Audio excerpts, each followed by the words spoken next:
Praise the Lord. ഇന്ന് ഞാൻ ക്യാമറയുടെ മുമ്പിലിരുന്നപ്പോൾ എൻ്റെ ഭാര്യ എന്നോട് പറഞ്ഞു, കറുത്ത ഷർട്ട് പാടില്ല.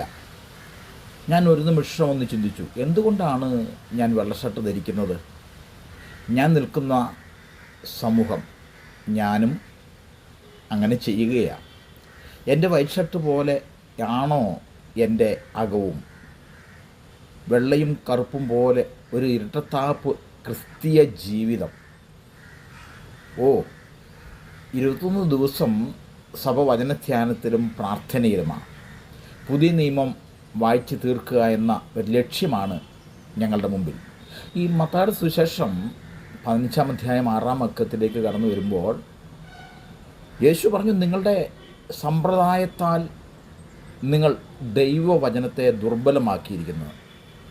എന്തൊക്കെയാണ് നമ്മുടെ സമ്പ്രദായങ്ങൾ എന്ന് നമുക്കൊന്ന് ശ്രദ്ധിച്ചു നോക്കിയാലോ? നമ്മുടെ ഉപവാസം, പ്രാർത്ഥന എല്ലാം എന്തൊക്കെയാണ്, എന്തിനു വേണ്ടിയിട്ടൊക്കെയാണ്? വീട് വയ്ക്കണം, തലമുറകൾ അനുഗ്രഹം പ്രാപിക്കണം, അങ്ങനെ പോകുന്നു നമ്മുടെ ലിസ്റ്റുകൾ. നമ്മുടെ മോഹങ്ങളുടെ, ആഗ്രഹങ്ങളുടെ ഒരു പ്രാർത്ഥന. ഞങ്ങളുടെ അത് തീർക്കണേ എന്നൊക്കെയാണ്, ഞങ്ങൾക്ക് സാമ്പത്തികം തരണമെന്നൊക്കെയാണ് ഒരു പരിധിവരെ നമ്മുടെ പ്രാർത്ഥനയുടെ അർത്ഥങ്ങളും ശൈലികളും. ഈ ലൂക്കോസിൻ്റെ വിശേഷം 12-ാം അധ്യായം അതിൻ്റെ 13-ാം വാക്യത്തിലേക്ക് വരുമ്പോൾ, ഗുരു, ഞാനുമായി അവകാശം പകുതി ചെയ്യുവാൻ എൻ്റെ സഹോദരനോട് കൽപ്പിച്ചാലുമെന്ന് ഒരു മനുഷ്യൻ യേശുവിനോട് പറയുന്നതായി നമുക്ക് കാണുവാൻ കഴിയുന്നുണ്ട്. എന്നാൽ യേശു ആ മനുഷ്യനോട്, മനുഷ്യ, എന്നെ നിങ്ങൾക്ക് ന്യായകർത്താവോ പങ്കിടുന്നവനോ ആക്കിയത് ആർ? സകല ദ്രവ്യാഗ്രഹവും സൂക്ഷിച്ചു ഒഴിഞ്ഞുകൊള്ളുവേൻ.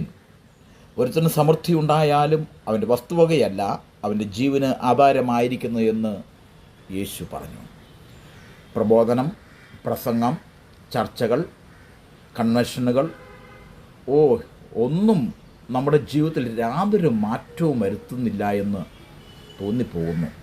ഒരു ഇരട്ടത്താപ്പ് ജീവിതം, ഇളക്കിമറിക്കുന്ന പാട്ടുകൾ, ഉപദേശ സിദ്ധാന്തങ്ങൾ, പ്രാർത്ഥനയിൽ ചോദിക്കുന്ന കാര്യങ്ങൾ, ഇതൊക്കെ നമ്മൾക്കുണ്ട്. ഇതൊക്കെ വെച്ച് നമ്മൾ ഒരു ആത്മീയതയുടെ ഒരു തട്ടിൽ നിന്ന് നിൽക്കുകയാണ്.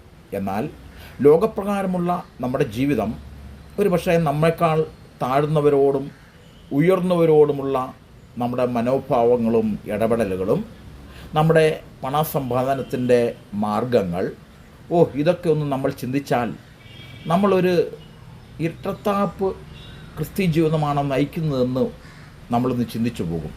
ആരാധന സ്ഥലങ്ങളിലുള്ള പ്രതിഷ്ഠ, പ്രാർത്ഥന, വചനം, ഇതെല്ലാം സഭാഹാൾ വിട്ട് പുറത്തിറങ്ങി കഴിയുമ്പോൾ നമ്മളിൽ നിന്ന് വിട്ടു പോകുന്നുണ്ടോ? സഭാഹാളിൽ വെച്ച് നിന്ന് പുറത്തേക്കിറങ്ങി ചെരുപ്പിട്ട് കഴിയുമ്പോൾ സഭാഹാളിൽ ഉണ്ടായിരുന്നത് എല്ലാം തീർന്നു പോകുന്നുണ്ടോ? ഈ ലോകവുമായി ഇഴുകിച്ചേർന്ന് എല്ലാം തദൈവ തന്നെ. അർത്ഥശൂന്യമായ ഈ ഇരട്ടത്താപ്പ് ജീവിതം നമ്മെ ബാധിക്കുന്നില്ല. നാം വാസ്തവത്തിൽ മനസ്സിലാക്കുന്നത് പോലുമില്ല.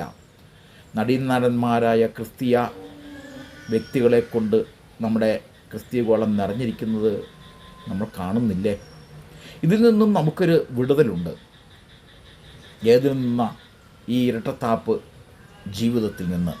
യേശുക്രിസ്തുവിന് വേണ്ടി നമുക്കൊന്ന് സമർപ്പിക്കപ്പെട്ടാൽ ഈ ഇരട്ടത്താപ്പ് ജീവിതവും ആത്മീയ വരൾച്ചയും ഒന്ന് ഏറ്റുപറഞ്ഞ് അപേക്ഷിക്കുന്നവരെ യേശു രൂപാന്തരപ്പെടുത്തും. പരിപൂർണ ജീവിതമൊന്നുമല്ല, എന്നാൽ ക്രിസ്തുവിലുള്ള ഒരു യഥാർത്ഥമായ സമാധാനവും സന്തോഷവുമുള്ളൊരു ജീവിതം നമുക്ക് ലഭ്യമാകും. പാപം ഉണ്ടാകില്ല എന്നല്ല, പക്ഷെ പാപജീവിതം നമ്മിൽ പ്രവേശിക്കുമ്പോൾ അത് തകർത്ത് കളയുവാൻ നമുക്ക് കഴിയും. അതിനുള്ള പ്രാപ്തിയും കഴിവും യേശു നമുക്ക് നൽകും. നമ്മുടെ ഓരോ പ്രവൃത്തികളും സതുദ്ദേശത്തോടെ മാത്രമായിരിക്കട്ടെ എന്ന് നമുക്ക് ദൈവത്തോട് പ്രാർത്ഥിക്കാം. ദൈവം നമ്മെ അനുഗ്രഹിക്കുമാറാകട്ടെ.